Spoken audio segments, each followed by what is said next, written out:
Well, as a sober high school, the only sober high school in Oklahoma City, I feel that we have a responsibility because our youth has experienced a lot of what's going on in this, whether it's meth or some other addiction.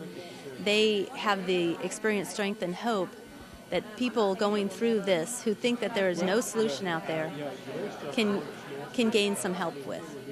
I just wanted to say that the video was very scary and really sad. That's why when I grow up, I'm never going to do drugs. It kind of makes me think, like, these are the videos that I would like shown in schools. Like, in schools, like, they have that Red Ribbon Week thing. And so they don't even, like, say anything about it. They're just like, don't do drugs. But, like, the harsh facts, the hard reality of it is, like, what needs to be shown. Because a lot of kids don't know. A lot of kids don't come from families like that and don't see things like that. I think I've heard from a lot of people, like, they usually start off with, like, ecstasy, like party drugs like ecstasy and cocaine, and then move on to the harder drugs, and that's what happened with me.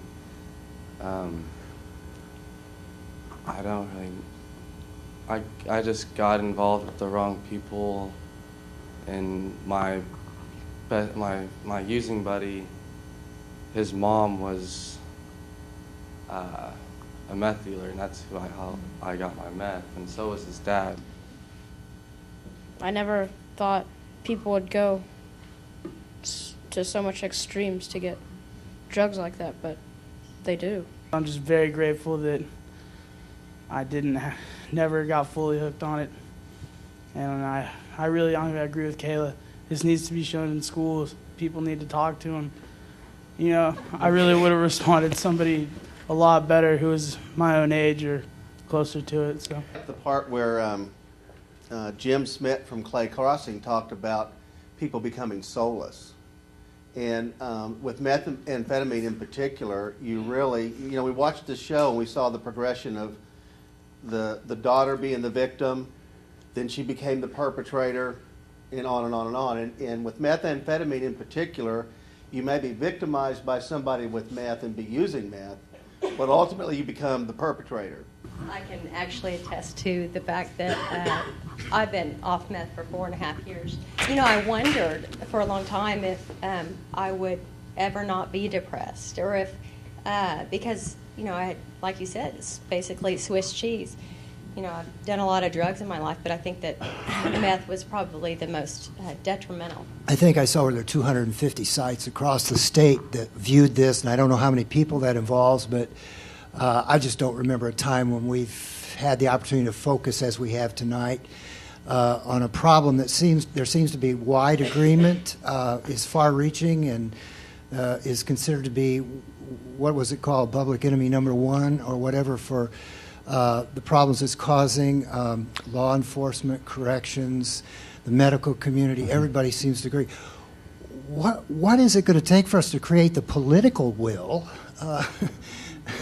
to make a difference? One of the things that I think we have to do, or compelled to do by watching this tonight, is to write our senators and our representatives, or get our legislature on board with this.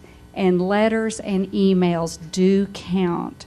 So I would say, if you don't know who your legislator is, go home and call the Capitol tomorrow and tell them where you live, and find out the name of your senator, your representative, and say, we need more treatment beds for kids. What I liked about the video is that we came together as a family, and our students are very much like that. We are a small community that supports each other.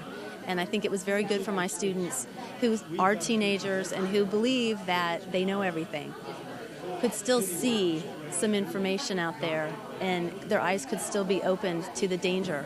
And, we hope and pray that they're going to be sober for the rest of their life, but they're going to be always in environments where something could come up. And, I want them to know that this is a danger.